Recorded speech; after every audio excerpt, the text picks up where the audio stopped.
So hey everyone, this is Rohit and welcome back to this channel. आज हम पढ़ने जा रहे हैं मैनेजमेंट अकाउंटिंग का chapter 2, budgeting and budgetary control. इसमें थ्योरी हम नहीं पढ़ेंगे, हम अभी न्यूमेरिकल करेंगे। लेकिन थ्योरी मैं थोड़ी बहुत आपको बता देता हूँ। थ्योरी में आपको याद रखना है कि बजटिंग एंड बजटरी कंट्रोल होता क्या। बजट से आपको क्या समझ में आता है? बजट का मतलब ये होता है कि कोई भी काम जब हम करते हैं तो उसके लिए कितनी रिसोर्सेज, कितना अमाउंट लगेगा। प्लानिंग, ठीक है, प्लानिंग करना कि कैसे कैसे उस काम को करना है, रिसोर्सेज कलेक्ट कहाँ होंगी, कितने रुपए पर यूनिट हमें उसको लेना है ताकि हम प्रोडक्शन अच्छे से कर सकें। कैश बजट बनाना पड़ेगा सबसे पहले कि एक्चुअल में हमारे पास कैश कितना है अवेलेबल, ठीक है। तो ये सारे होते हैं हमारे बजटिंग टर्म्स। वो हम आपको मैं अभी अभी तो न्यूमेरिकल करा रहा हूँ, अभी नेक्स्ट वीडियो में शायद मैं आपको थ्योरी का करवा दूँगा, ठीक है। न्यूमेरिकल इसलिए करवा रहा हूँ क्योंकि इस चैप्टर की न्यूमेरिकल इजी है और टाइप वाइज मैंने जोड़ रखे हैं। इसमें 3 टाइप्स के न्यूमेरिकल आते हैं क्वेश्चन में, पेपर में। और बहुत ही इजी न्यूमेरिकल आती है जिससे आप समझ के इजीली कर सकते हो विदाउट एनी थ्योरी। उतना थ्योरी जानने की ज़रूरत नहीं है, आप न्यूमेरिकल बिना थ्योरी के भी कर सकते हो, ठीक है। लेकिन मैं बता दूं कि इसमें बजटिंग का मतलब होता है प्रिपरेशन ऑफ बजट, ठीक है। बजट को बनाना, प्रिपेयर करना, बजट कंट्रोल करना, ठीक है। और बजट को कोऑर्डिनेशन करना। बजट का कोऑर्डिनेशन का मतलब क्या है कि आपने बजट बना दिया लेकिन उस बजट को फॉलो करना, उस बजट में सारी चीज़ें सही हो रही हैं कि नहीं हो रही हैं, ये सारी चीज़ों को देखना, कंट्रोल करना, ठीक है। तो बजट कंट्रोल एंड कोऑर्डिनेशन होता है। क्वेश्चंस जो एग्ज़ाम में पूछे जाते हैं वो 3 टाइप्स के पूछे जाते हैं, ठीक है। एक और टाइप है जो कि छोटा सा है लेकिन वो आए ना आए, ठीक है, लेकिन ये 3 से ही मिल करके वो चौथा भी बन जाएगा। तो हम इन 3 टाइप्स के क्वेश्चन को आज करेंगे।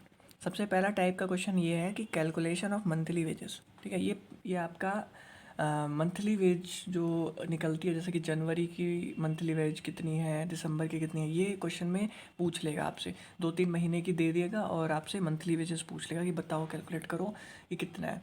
इसमें आपको लैग दे देगा कि लैग ऑफ वेजेस 1/8 है, 1/7 है, जो भी है वो भी मैं आपको बताऊंगा किस तरीके से फॉर्मूले से होगा। नेक्स्ट जो टाइप है वो हमारा based on fix cost and variable cost. इसमें बच्चे बहुत कंफ्यूज रहते हैं, उनका आंसर नहीं आता, सॉल्यूशन देखते रहते हैं हमेशा लेकिन फिर भी आंसर नहीं आता। तो इस पे भी 2 क्वेश्चन मैंने लिखे हैं और वो सेम ऐसे ही क्वेश्चन पेपर में आता है fix cost and variable cost के ऊपर। बताऊंगा भी कि फिक्स कॉस्ट क्या होती है, वेरिएबल कॉस्ट क्या होती है, सारी चीज़ें। थर्ड टाइप है हमारा cash receive from debtors calculation. इसमें क्या है, हमारा जो कैश है वो रिसीव्ड होता है डेटर्स से, तो उसका कैलकुलेशन करना है। जैसे आपको कैश सेल्स दिया रहेगा, आपको ये दिया रहेगा कि इतनी सेल हुई है टोटल, उसमें से कैश सेल इतना हुआ है, तो निकालो क्रेडिट सेल कितनी है, देन उसके बाद कितना आपको पैसा मिल गया। डेटर्स से मतलब मिला है, कैश से मतलब आपको पैसा कितना मिला है। डेटर्स से पैसा मिलता है ना हमें, ठीक है। जो भी क्रेडिट सेल्स करते हैं वो हमारे सारे डेटर्स ही तो होते हैं। अब आता है हमारा क्वेश्चन टाइप 1, जो हमने ये पढ़ा कि कैलकुलेशन ऑफ मंथली वेजेस क्या होगा। तो देखो इसमें हमें क्वेश्चन में दिया क्या रहेगा, सबसे पहले मैं उसकी बात कर लेता हूँ, ठीक है। क्वेश्चन में क्या क्या गिवन रहेगा मैं उसकी बात कर लेता हूँ।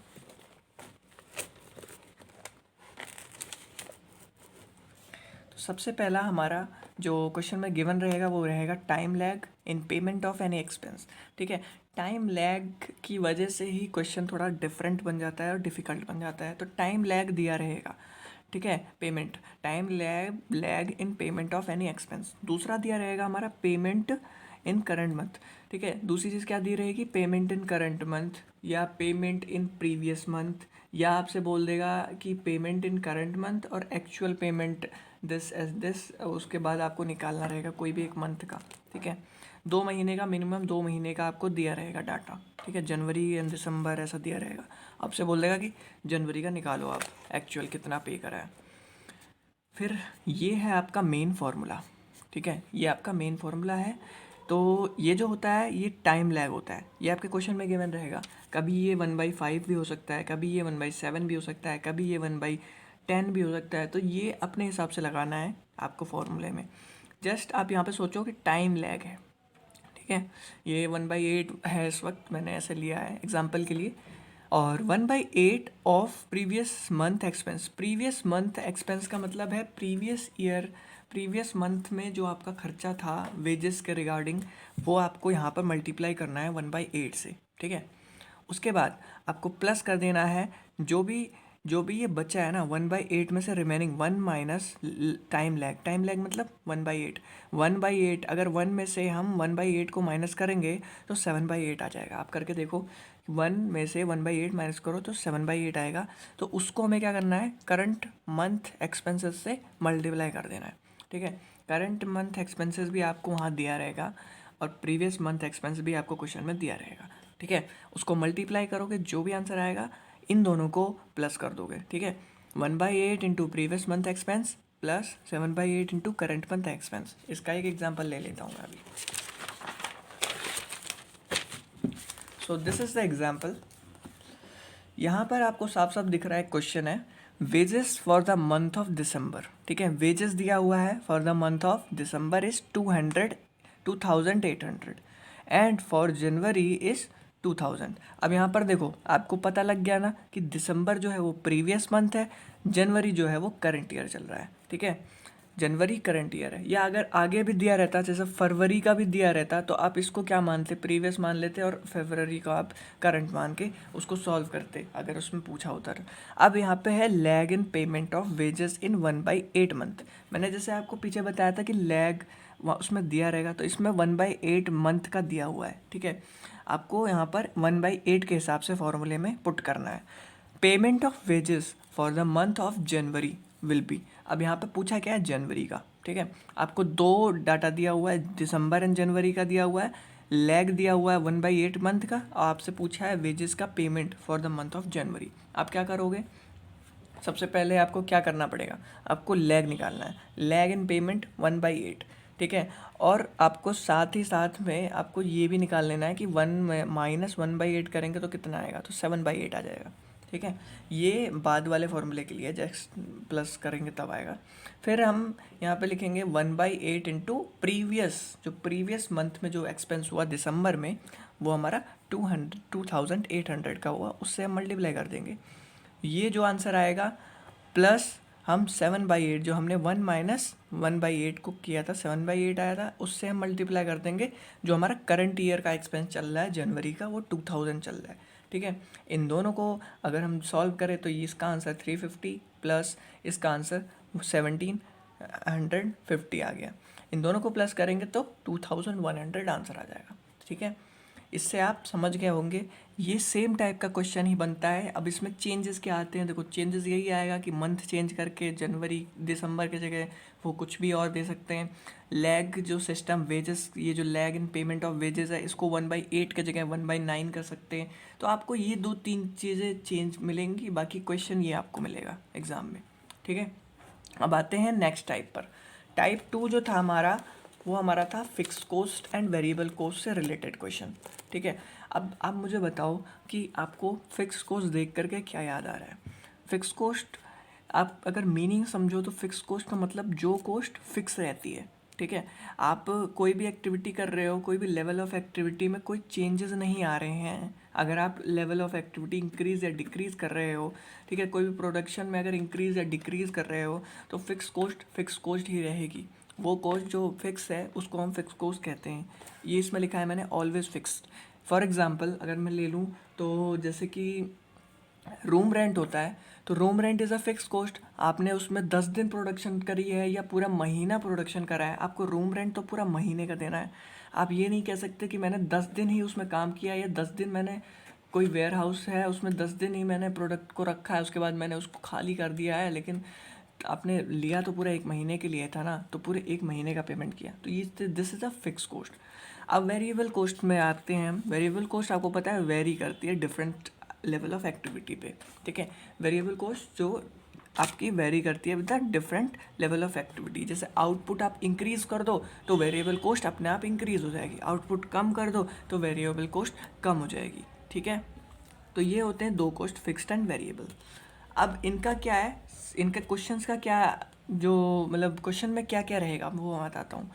सबसे पहला इंग्रेडिएंट्स, जो क्वेश्चन का इंग्रेडिएंट है वो ये रहेगा कि कैपेसिटी दी हुई होगी, उसमें capacity are given in the question. ठीक है, कैपेसिटी कैसे दी हुई होगी, उसमें क्वेश्चन में लिखा रहेगा कि कोई मटेरियल है वो 70% की उसकी वैल्यू है, और उसमें दिया रहेगा कि फ़िक्स कॉस्ट है जो 25% है उस मटेरियल का, एंड वेरिएबल कॉस्ट जो है वो 75% है। अब हमें बताओ कि टोटल जो कॉस्ट है वो एट द रेट 100% की वैल्यू मुझे बता दो। ठीक है, 70% की वैल्यू दी रहेगी, आपको 100% की वैल्यू निकालनी रहेगी। ये मैं आपको बताता हूँ न्यूमेरिकल से, लेकिन अभी आप इतना समझो कि इसमें एक कैपेसिटी दी हुई की, कैपेसिटी का मतलब परसेंटेज वैल्यू दिया हुआ होगा। दूसरा है no change in value of fixed cost expenses. इसका मतलब ये है कि जो भी फिक्स्ड कॉस्ट रहती हैं उसमें कोई चेंजेस नहीं किए जाएंगे। क्वेश्चन में जो फिक्स्ड कॉस्ट दी रहेगी आपको एज इट इज़ उसको वर्किंग नोट में ऊपर लिख लेना है। ठीक है, बाद में उसका एक छोटा सा ट्रीटमेंट होगा, वो ऐड हो जाएगी। ठीक है, टोटल कॉस्ट निकालने के लिए, लेकिन उसमें और कोई चेंजेस नहीं किया जाएगा। ठीक है, ये याद रखो, कोई चेंजेस नहीं किया जाएगा।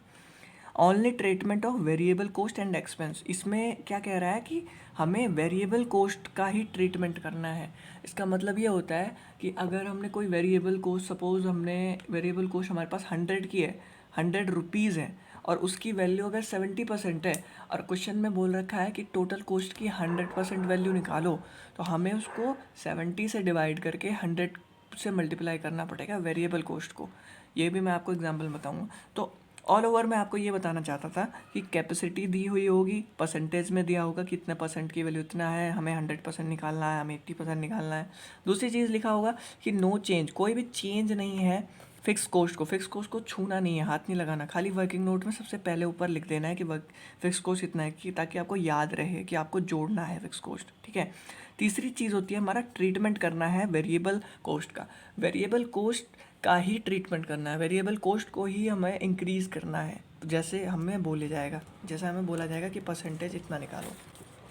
अब एग्जांपल से समझाता हूँ आपको, ज़रा ध्यान से सुनो। ये एग्जांपल है हमारा। अब इसमें दिया हुआ है वेरिएबल कॉस्ट। आपको पता है वेरिएबल कॉस्ट कौन सी कॉस्ट होती है, फिक्स्ड कॉस्ट कौन सी होती है, पता है आपको। If variable cost and fix cost at 50% capacity, 50% की कैपेसिटी पर variable cost and fix cost है, दोनों की कैपेसिटी 50-50% पर है। क्या है हमारी 40,000 एंड 20,000। ठीक है, टोटल कॉस्ट निकालनी है 75% कैपेसिटी पर, क्या होगी। तो सबसे पहली चीज़ तो ये बताओ मुझे कि टोटल कॉस्ट क्या होती है। टोटल कॉस्ट होती है हमारी variable cost plus fix cost. ठीक है, ये दोनों को जोड़ दोगे ना तो आपकी टोटल कॉस्ट निकल के आ जाती है। अब इसने बोला है कि टोटल कॉस्ट निकालो 75% पे। ठीक है, अब इसका मतलब ये हुआ कि हमें फिक्स कॉस्ट को तो हाथ नहीं लगाना, हमें वेरिएबल कॉस्ट की वैल्यू जो है वो 50% की दी हुई है, हमें इसको 75% बनाना है। ठीक है, और जोड़ देना है फिक्स कॉस्ट को। ठीक है, बस इतना करना है। पहली चीज़ हमें क्या करना है, हमें लिखना है कि फिक्स्ड कॉस्ट कितनी है। सबसे ऊपर लिख लेना फिक्स्ड कॉस्ट हमारी 20,000 है, ताकि ये आपको याद रहे और आपका काम खत्म हो जाए। फिक्स कॉस्ट 20,000 की है। वेरिएबल कॉस्ट को नीचे लिखना है। फिर वेरिएबल कॉस्ट कितनी थी, देखो फिक्स्ड कॉस्ट 20,000, वेरिएबल कॉस्ट 40,000, जो पहले है उसका पहले।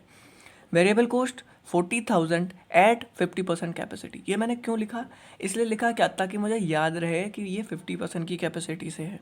ठीक है, हमें इसको बनाना किस पे है, हमें इसको बनाना है 75% कैपेसिटी है। जब हम छोटे थे, जब हम 8th क्लास 7th क्लास में थे, तो हम एक चीज़ करते थे कि जैसे कोई भी वैल्यू दी हुई है और उसके सामने लिखा है कि अगर ये सपोज़ 100 रुपये की कोई चीज़ है और वो हमने अगर 10 खरीदी है, ठीक है, तो हम ये निकालते थे कि ऑल ओवर उसमें कितना खर्चा आएगा, तो उसको मल्टीप्लाई कर देते थे हम।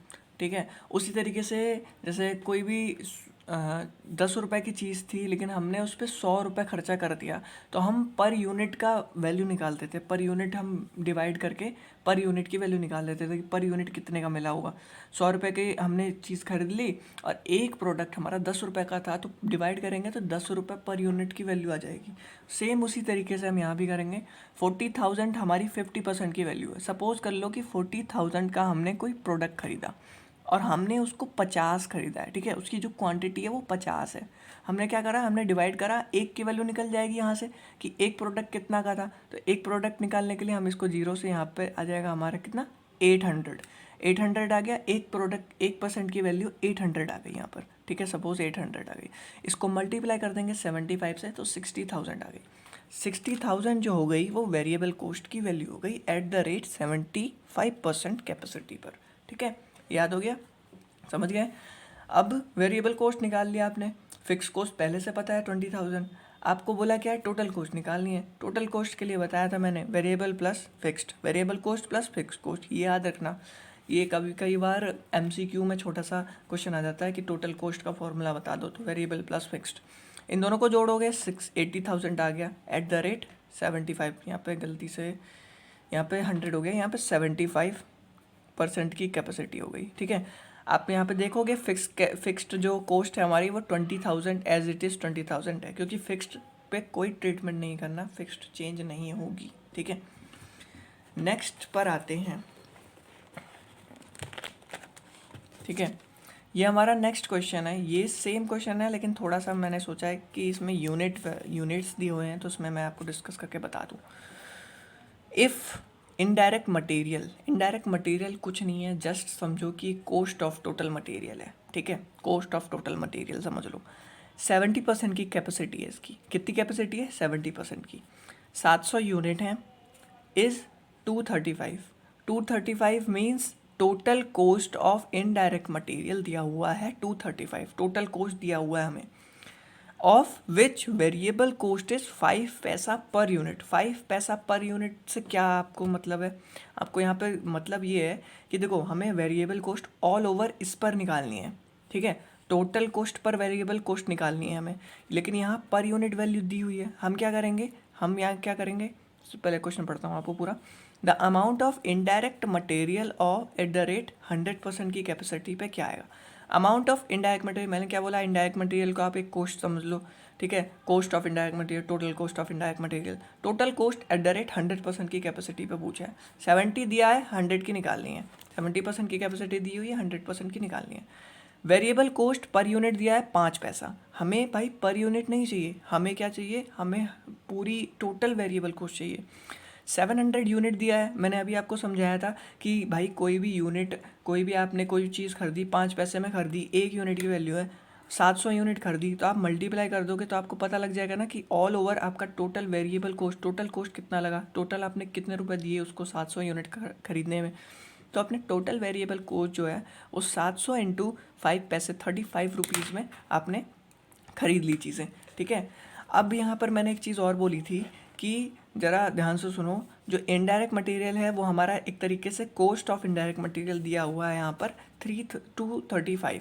अब कॉस्ट में हमारा variable cost and fix cost दोनों ही इंक्लूडेड होता है, ठीक है। आपको यहाँ से दिख रहा होगा ये variable cost plus fixed cost दोनों ही इंक्लूड होते हैं टोटल कॉस्ट में, ठीक है। तो वही यहाँ पर किया है कि हमने फिक्स कॉस्ट निकाल ली, हमें वेरिएबल कॉस्ट मिल गई है, हमारे पास टोटल कॉस्ट 235 है। अगर हम इसमें से 35 माइनस कर दें तो 200 हमारी टोटल फिक्स कॉस्ट आ जाएगी, ठीक है। इतना तो मैथ्स आता होगा यार, इतना थोड़ा कॉमन सेंस कि भाई वेरिएबल कॉस्ट हमें पता है, टोटल कॉस्ट भी पता है। टोटल कॉस्ट में variable cost plus fix cost दोनों इंक्लूडेड होती हैं, और फिक्स कॉस्ट निकालनी है तो टोटल कॉस्ट में से वेरिएबल हम माइनस कर देंगे तो फिक्स कॉस्ट आ जाएगा, ठीक है। अब आगे बढ़ते हैं। जब हमारे पास फिक्स कॉस्ट आ गया तो हमारा फिक्स कॉस्ट का काम क्या होता है? कुछ नहीं होता है, उसको लास्ट में जोड़ना होता है, सिंपल सा, ठीक है। अब हम काम क्या करेंगे, वेरिएबल कॉस्ट को हम 100% की वैल्यू बनाएंगे। पहले इसकी जो 35 है ना ये पर यूनिट की वैल्यू, ये 70% की वैल्यू है। मैंने यहाँ लिखा नहीं तो आप कंफ्यूज मत होना। 35% ये जो रुपीज़ है ये 70% की कैपेसिटी पे है, क्योंकि हमने मल्टीप्लाई करके निकाला है, तो ये 70% की कैपेसिटी पे ही निकला है अभी। अब इसको हम क्या करेंगे, वेरिएबल कॉस्ट एट 100% की कैपेसिटी, तो 35 डिवाइडेड बाई 70% इंटू में 100%। 70 की वैल्यू दी हुई है हमारी 35, डिवाइड करेंगे, यहाँ 2 आ जाएगा, 2 से 100 काटेंगे 50 आ जाएगा। तो अब 100% कैपेसिटी आ गई हमारी वेरिएबल कॉस्ट की 50 रुपी। 50 रुपीज़ जैसे ही आ गए, आपको क्या करना है, total fix cost plus variable cost equals to total cost, ठीक है। टोटल इनडायरेक्ट मटेरियल की निकालनी है ना हमें वैल्यू, तो वेरिएबल कॉस्ट में फिक्स को जोड़ देंगे, 200 में हम 50 जोड़ देंगे तो आ जाएगा 250 एट द रेट 100% की कैपेसिटी, ओके। आप यहाँ पे गलती सिर्फ एक छोटी सी कर सकते हो कि अगर आप यहाँ पर ये एट द रेट 70% की कैपेसिटी याद नहीं रखोगे तो डायरेक्टली आप यहाँ पे 35 जोड़ देते, वो चीज़ गलत मत करना। और बहुत सारे ऑप्शंस में आंसर वो भी आंसर रहता है, तो ये चीज़ थोड़ा सा आपको देखना पड़ेगा, ठीक है। अब हम करते हैं टाइप 3 का एक क्वेश्चन। टाइप 3 में हमारा था कि हमें निकालना होता है कि cash received from debtors in the month of October, जो भी हमें कोई भी मंथ दिया होगा उसमें हमें निकालना रहेगा कितना हमें डेटर्स से मिल गया। तो ये क्वेश्चन है आपका। सबसे पहला इसमें है कि सेल्स दी हुई है for the month of August and September हमारी 20,000 एंड 21,000, जिसमें से 10% जो सेल है वो कैश हमें मिल चुका है। ठीक है, 10% सेल्स का जो है हमें कैश मिल चुका है। 50% जो है हमने क्रेडिट सेल्स कर दी। क्रेडिट सेल का मतलब होता है कि उधार आपने सेल करी है। And are collected next month and balance in the following month. तो क्वेश्चन ये कह रहा है, क्वेश्चन आपसे ये कहने की कोशिश कर रहा है कि आपने सेल्स करा है अगस्त में एंड सितंबर में 20,000 और 21,000 का, जिसमें से 10% आपने कैश सेल करा है। तो 20,000 का 10% होता है 2,000। 2,000 का आपने कैश सेल करा है, बाकी सारा क्रेडिट सेल करा है। और ऐसे ही 21,000 में भी 10% आपका कैश सेल है, बाकी सब क्रेडिट सेल है। उसके बाद ये निकालेंगे हम। तो मैंने जैसे आपने कहा कि 10% जो है हमारा वो क्या है, कैश सेल्स इसने करा है। इसका एक अमाउंट आया 2,000। 20,000 का 10% होता है 2,000, इसको माइनस कर देंगे तो हमारा आ जाएगा credit sales. All over credit sale हमारी 18,000 की हुई है। फिर क्वेश्चन में एक चीज़ बोली है कि 50% of the credit sale are collected in the next month. तो 50% कलेक्ट हो गई। तो 50% कितना होगा 18,000 का? 18,000 का 50% होगा 9,000। 18,000 का 50% 9,000 हो जाएगा। और ऐसे ही सितंबर में भी यही चीज़ होगी। इसका 10% निकाला हमने, फिर यहाँ से माइनस किया तो ये आ गया हमारा 18,900। इसका 50% होता है 9,450। जब इन दोनों को जोड़ोगे तो जो आंसर आएगा वो आएगा 18,450। यह आ जाएगा हमारा 18,450, जो कि कैश रिसिप्ट फ्रॉम डेटर्स। क्या है? Cash receipt from debtors in the month of October का आ जाएगा। अक्टूबर में कितने पैसे मिल गए डेटर्स के? तो इतने पैसे मिले हैं। ठीक है, इस तरीके से करना है। ये क्वेश्चन का फॉर्मेट सेम ऐसे ही रहता है, बस अमाउंट चेंज हो जाता है और 10% की जगह 20% दे सकता है क्वेश्चन में। बाकी यही है, सारे टाइप्स हमने कवर कर लिया है। पूरा 90% चैप्टर आपका ही कवर हो चुका है। 10% में कुछ ऐसे मिसलेनियस क्वेश्चंस होते हैं जो कभी कभार पूछ देता है, तो वो आपको अगर आपके पास बुक हो तो उससे कर लेना। नहीं, एक वीडियो और बना दूंगा मिसलेनियस कुछ टॉपिक्स जो बच गए होंगे। बाकी मैक्सिमम पार्ट आपका कवर हो चुका है। तो आई होप ये वीडियो आपको पसंद आई होगी। और अगर आप नए हो इस चैनल पे तो आप इस चैनल को सब्सक्राइब कर सकते हो। ऐसे रिलेटेड वीडियोस मैं डालता रहता हूँ जो आपके कॉमर्स से रिलेटेड हैं। जो बीकॉम में जितने भी आपको बुक्स पढ़ानी है वो सारी उसी से रिलेटेड वीडियोस मैं लाता रहता हूँ।